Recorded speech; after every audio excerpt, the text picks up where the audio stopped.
Hi, everybody. I'm Tiana Roebuck. I'm the Associate Curator of Studio Programming and Learning at the Art Gallery of Ontario. Even though we're coming to you from home today, I do want to acknowledge that the Art Gallery of Ontario operates on land that is the territory of the Anishinaabe, the Mississauga Nation, and also the territory of the Wendat and the Haudenosaunee. This program today is part of AGO Make's Summer Edition, a really exciting program. It's 4 weeks long, it's all free, it's on our website, and we bring you exciting art projects, we bring you art demonstrations, activities, videos, live conversations just like this one, and we're going to introduce you to our art collection and inspire you to be creative and make art at home. So this week, I am thrilled for AGO Make Summer Edition. Our theme is Found. We're making art with all the things that we can find around us. And today we're going to learn how to make art using sound. So our special guest today is the awesome singer, songwriter, composer, and educator, Laura Barrett. I know Laura because she's taught sound art courses for children and youth at the AGO. She's also taught many courses for us, and she's taught in our summer camp program as well, which is always the best time of the year, the most magical time of the year. So I'm totally thrilled to have her here today, and I can't wait to make sounds together. It's going to be great. So 2 quick things just before we start. Laura is going to be doing some sound and art demonstrations. So if you have paper, pen, marker, you might want to grab something and have it ready. And also we'll have a Q&A open so we can see your questions as they come in, and we'll do our best to answer as they come along. So welcome, Laura. I'm so glad that you're here today. And please tell us a bit about yourself and about what kind of art that you make. Okay, thank you so much for having me. This is very exciting. And the fact that I can do it from the comfort of my own home is pretty sweet. So I prepared a little slightly indulgent presentation to tell you a little bit about myself. And here it is right about now. So yes, as you mentioned, I'm a singer-songwriter and composer and teacher, and this is a little selection of photos from the last 15 years or so, as I've performed and toured, playing music as a solo act and in a couple of bands. Then after that, I pivoted and I went back to school, got my master's of teaching from OISE, and then taught a bunch of emoji heads. I love teaching. I work with the TDSB as an occasional teacher, and really keeps me on my toes. I'm always learning so much from the kids that I'm supposedly teaching. And after that, still teaching, I went to the Canadian Film Centre and I did a year-long residency there as one of the composers in residence through the Slate Family program. And that was incredible because it gave me a lot of resources and information in the film composition world. And I also met some wonderful people who are still in my life today because we went through such a great experience together. So we don't feel like competitors. And here is just a selection of some other projects. These are films that I've scored. Porch Stories, I was also one of the leads in, and over on the right there you see me scoring a short film called Erin's Guide to Kissing Girls. And I just have a lot of fun. Just to explain what scoring a film is, the film's already being shot and directed and everything, but right at the end you get to add music and heighten the emotional content of the movie and bring it to life even more. So that's what I've been doing for the last few years, including this most recent piece. It's a documentary about the Honest Ed's Mirvish Village redevelopment. And you can see there a quick shot of what it looks like when I'm scoring a film. We did a lot of work via Zoom, but you can see all the different tracks and different instruments that I'm syncing up with the film. This was just a short little slide to show my connection to Honest Ed's because I also participated in an interdisciplinary art project where we reconstructed parts of the sign. And my albums, you can check them out if you're interested. They're online, you can find them. And and my work with the AGO, which has been so exciting for the last 3 years, teaching workshops and summer camps. So I'll leave it on that.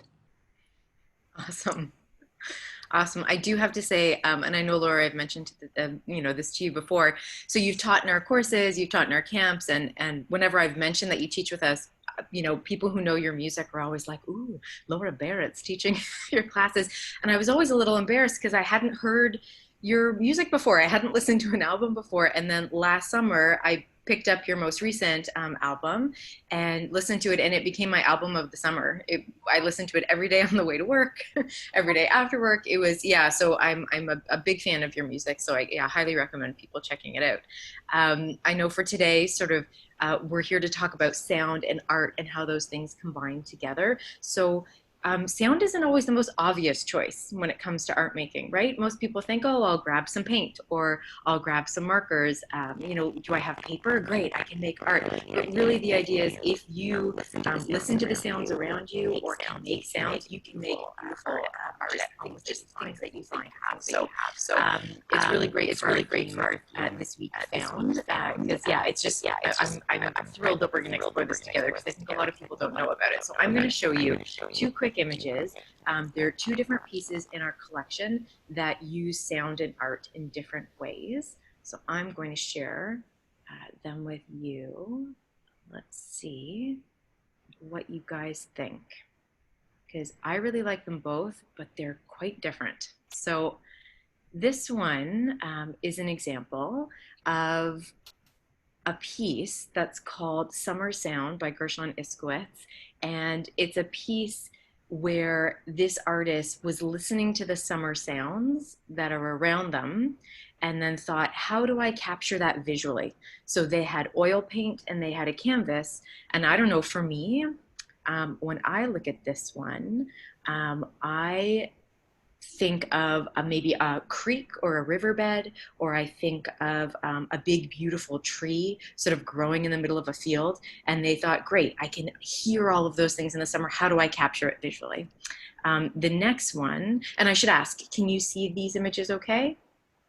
Yeah. Yep. Perfect. Okay, great. So this one is by, and that first one was a Canadian artist. This one's by Janet Cardiff, also a Canadian artist, called Whispering Room. And this is totally different. So Janet Cardiff decided to use sound as the medium, as the material that she was going to make her art with. So this is a piece where you walk around the room and you can see all those different speakers in the image. And as you walk around, you can hear different parts of a story coming out of different speakers. So as you travel through the room, you get to sort of piece together a story. So totally different way to use sound and art together. So I'm going to go out of there and then ask you, so Laura, thinking about sound and art, what can we do today with the people who are with us to make some sound and art together? Well, we are going to be going back and forth between the worlds of sound and art. And it's funny, there was a little cue in the Q&A about Wood Between Worlds, which is a song I wrote based on the place in the Chronicles of Narnia. But I'll connect that to today's workshop because sound and art are very much connected, even if we might not think so right away. So for this, we're going to be ultimately using some things we have around the house and using our voice and our bodies to make sound. But first of all, I wanted to give a kind of 1-minute physics lesson on what sound even is. So sound is created when things vibrate, and that could be your vocal cords or it could be an elastic band. And so this vibrates, particles in the air beside it start vibrating, and I like to think of it as a bit of a dance because these same particles aren't moving all the way to your ears, but they're sending that dance in a sound wave. So the energy gets to your ears and then ultimately tells your brain, oh, sound. And depending on how fast or slow things are vibrating, they are maybe they will be a higher note or a lower note. So my vocal cords are vibrating very quickly, and then they're not vibrating as quickly. It's a low note. And there's a really fun way we can actually see sound.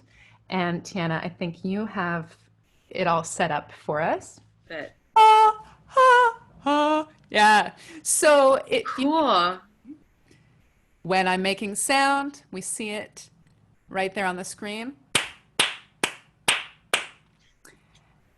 And one fun thing that I noticed, so when I'm talking, you're seeing lots of different frequencies all resonating, and even one note ooh,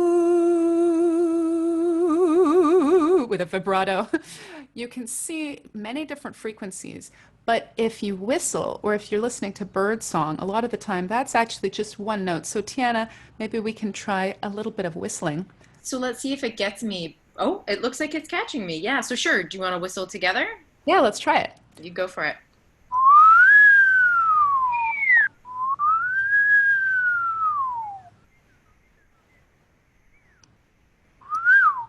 I guess you might be a little quiet in the feed there. But yeah, lots of different sounds. Cool. Some sounds take over all the frequencies at once, like static.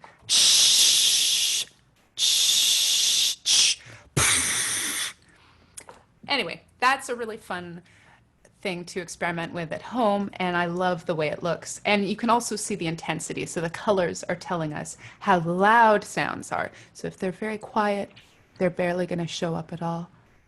But if I speak louder, then it's more active, and we even hit reds and yellows over there.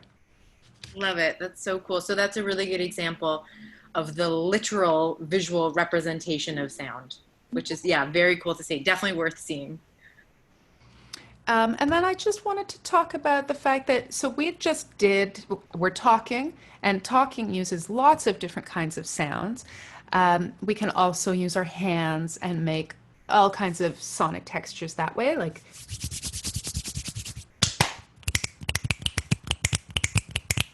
all kinds of different sounds. And we can use things around the house. You can bring out an elastic band. Or maybe even a glass.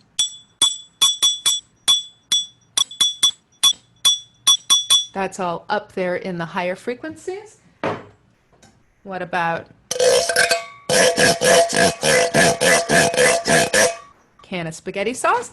And my favorite is, and be careful when you're recording sounds involving water near any kind of electronics. There's a little bit of water in this metal bowl, and I just want to show you what this looks like.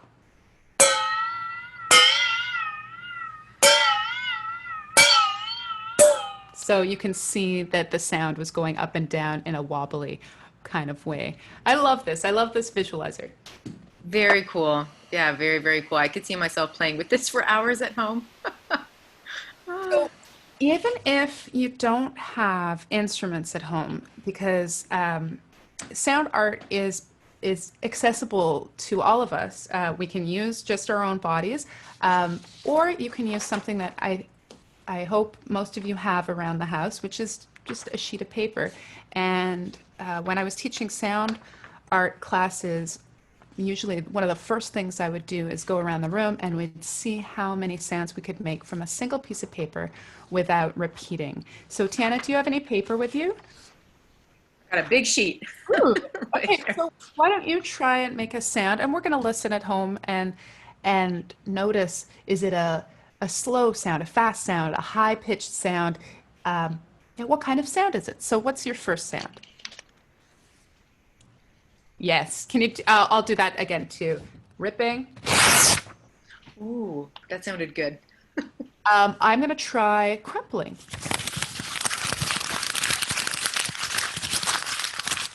What's another sound we could do? Um, Yeah, then that sounds like something waving in the wind. I'm just going to try a little. This is kind of cheating because I'm using my own voice too, but I sound a bit different when I'm talking through this pipe. that's So great. a single sheet of paper you can make. I bet at home people are making even more sounds because you can rattle, not rattle it. You can scratch it. You can fold it. All kinds of sounds from a single sheet of paper. So I wanted to pivot a little from this spectrogram, if we can. And I'm going to show everyone at home some examples of compositions that were actually, so a lot of the time when I talk about sheet music or notation, that's a way of writing down music so that others can play it later on. So sometimes it looks like this, and you've got lots of notes, and they are read in a certain order, left to right. Notes that are higher on the page are higher pitched, but there are other ways of making pictures from sound and showing people how to play pieces. So I'm going to share that with us now. And what did you call this? You called it graphic notation? Graphic notation, Very and cool. voila. So there are many, many different ways. You don't need a music degree to write graphic notation and have somebody play a piece. In fact, sometimes with this piece called Strip City by Kathy Barbarian, it might even look more like a comic strip than sheet music in the traditional sense. So there are a couple of examples. Kathy Barbarian wrote this piece for a solo voice and she performed it. And you've got to look her up later and watch some videos because it's hilarious. She's just so expressive. And it kind of blew my mind a bit because it went past my idea of what music sounds like. This piece is wonderful. I just discovered it recently. And Tiana, I'm wondering if you might like to join me in a performance of this one part.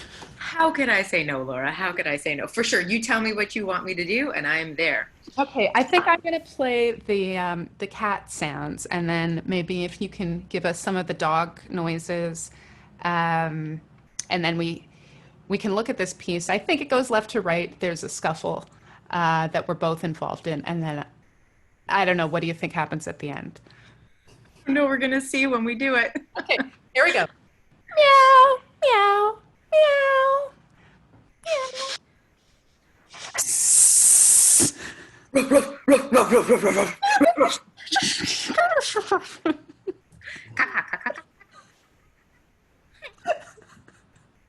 The end. I think we can bow here. So I don't know if people knew what they were signing up for.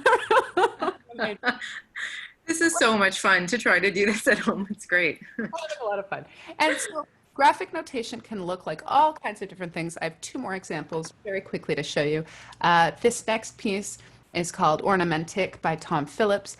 And this was actually a trombone player came to Tom Phillips and asked if he could write a piece that would show the trombonist how to use their instrument in a new way.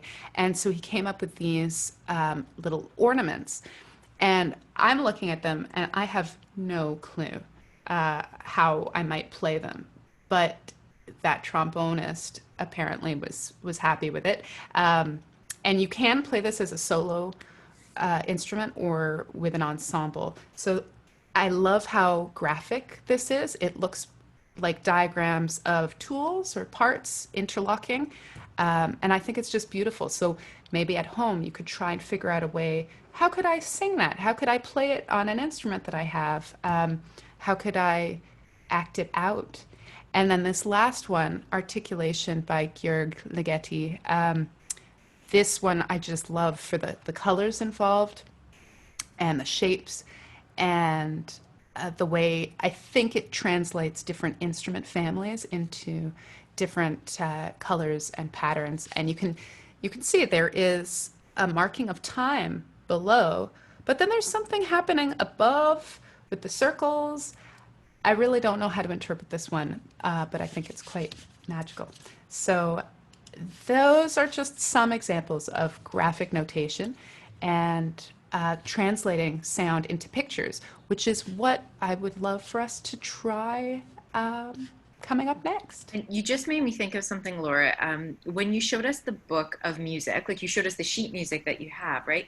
There's kind of only one I don't want to say there's one way to play that, but there kind of is, right? There's a very traditional way you look at that music and play it. And when you just showed that last image, I was like, oh yeah, if you don't really know how to play it, and I don't really know how to play it, then the way we tackle it and do it, it's going to be so different, which is kind of the fun of all of this, right? Especially with graphic notation. Every time you do it, it's going to be totally different depending on who you are and what you bring to it. So yeah, I'm very excited for whatever you're going to have us do next. Okay, well, I've prepared two soundscapes, and a soundscape can be anything. I designed the first soundscape using just materials I have at home. Oh yeah, I did want to share that. I'm just going to share a little picture of what I've got going on this table. So 1 second here. Just very quickly, I'm going to share my screen here. So again, working with what we have, you can see that okay? Yep, that looks great. I've got a bunch of things here, mainly sourced from the kitchen, and um, basically, no instruments, no problem, is my philosophy. And I'm going to take one of them. So this bottle, you can do a lot of things with a single object. So I could ding it with a spoon. Different parts of the instrument will give me a different sound. And I can also play it like a pan flute. Oh. Get a really resonant sound. Whoa. Yeah, that was great. If you don't have shakers or maracas, I literally have salt and pepper shakers. So the peppercorns are making a different sound than the salt. That's pretty subtle. So you can assemble your own little orchestra of household objects, and I used those to make the next soundscape that we are going to hear. And what Tiana and I are going to do, and everybody at home can try as well, if you've got paper, if you've got markers or crayons or pencil crayons or whatever, think about, we saw how sound translates literally into an image, but you don't have to go literal. So think about what colors you're hearing, or shapes that kind of suggest themselves to you, or maybe there's a really strong note or sound and you want it to be thicker on the page, or maybe there's a pattern that you want to show in a shape. So I've got my colors out. This first soundscape was made using just things I found around the house and my own body and mouth. I am ready. I am excited. Let's try to draw your soundscape. Let's try this.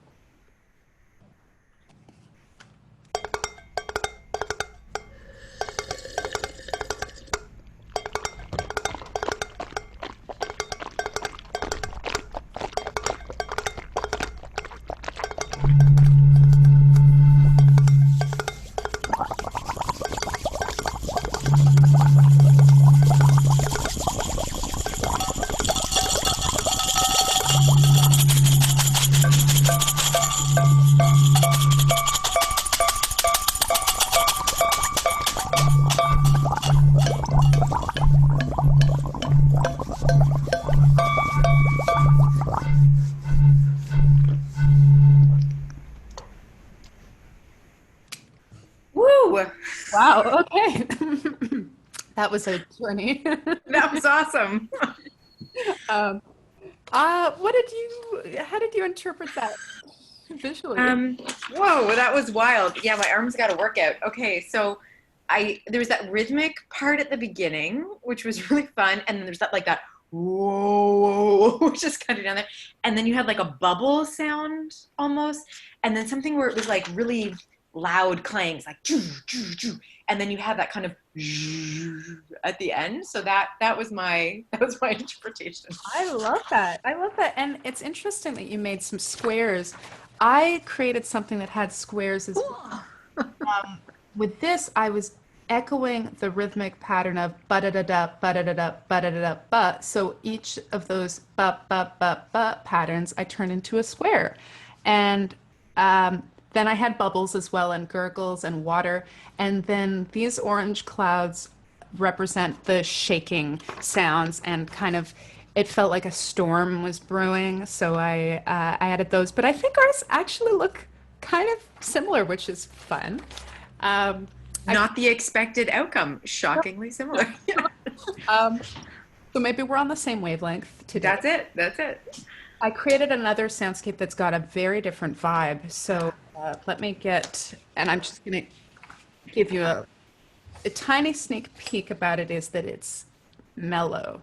It's a bit more mellow than that one. And with this one, I used all digital instruments, so it sounds different. Ready.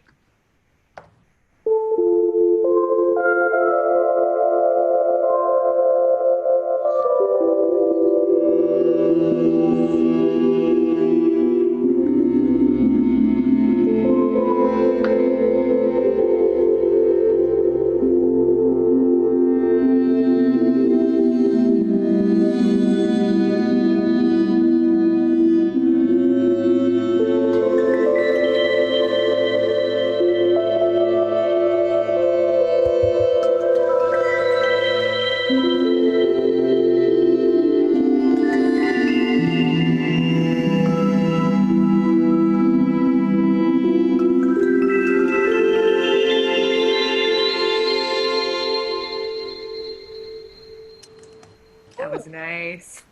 Oh, glad you liked it. Oh yeah, So, I could do that one for longer. That was very, that was very relaxing. so with this one, do you want to show yours first, or do you want me to show mine? You go for it. Go for it. So with this one, I had that first instrument that came in was kind of descending, but in a soft way. So I didn't want to show bumpy straight lines. I wanted to show sort of this smooth gliding, and I don't know what this is. And I kind of got the impression of, with that lower instrument, of just a lake or a body of water, and it was just kind of skirting off the surface of it somehow. And then when the twinkles came in, I had to draw some stars because that's what it felt like. It was glimmering in the air. So I'm curious. And then the colors, I went with more pastel colors because it was soothing. I'm curious about what yours looks like. We're definitely on the same wavelength today. So, and I'm lucky, I pulled out some markers, some crayons, and some oil pastels. So the second you said it was like a softer kind of feel, I grabbed my pastels.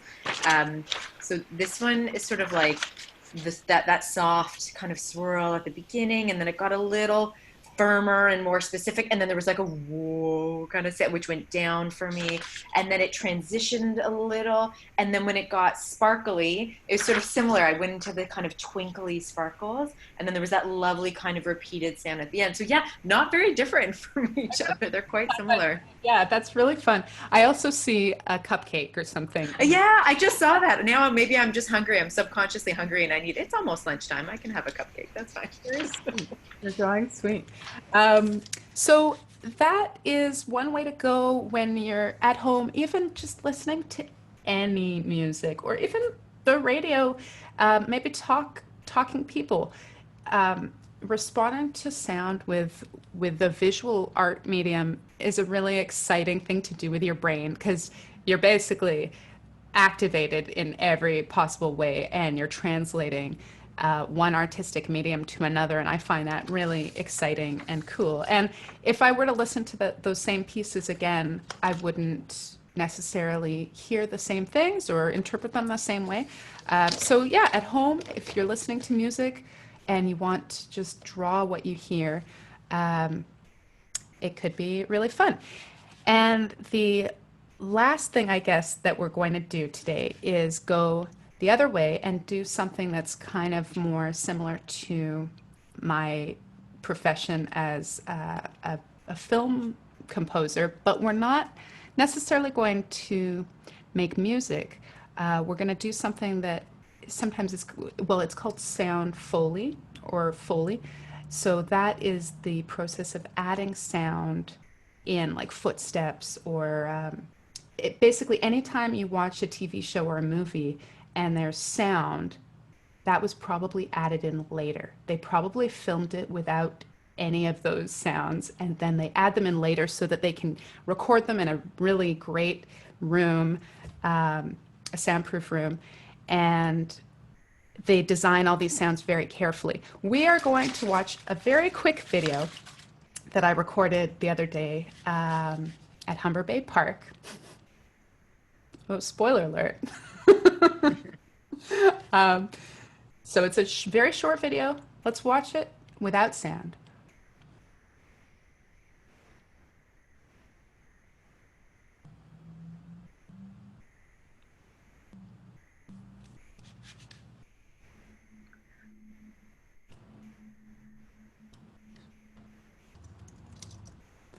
Okay, so so what do we see there? What happened in that video, Tiana? So it looked like there was a little ladybug sort of crawling along, minding its own business, having a good day. And then there was sort of like a zoom in and then a zoom out and then an even bigger kind of zoom out and a fade. Yeah, so we've got kind of three acts almost in this piece, and I'm curious to see what we can do. Um, I'll be using some of the things I have here on the table to give us some sound effects for this ladybug, and I'm curious maybe you could add some like body percussion or sounds with your mouth. Sounds good. Sound good? Okay, so Feel the ladybug, channel the ladybug. I'm going to be using a hairbrush and a spoon. Okay, and I'm going to use my mouth. We'll see how it goes.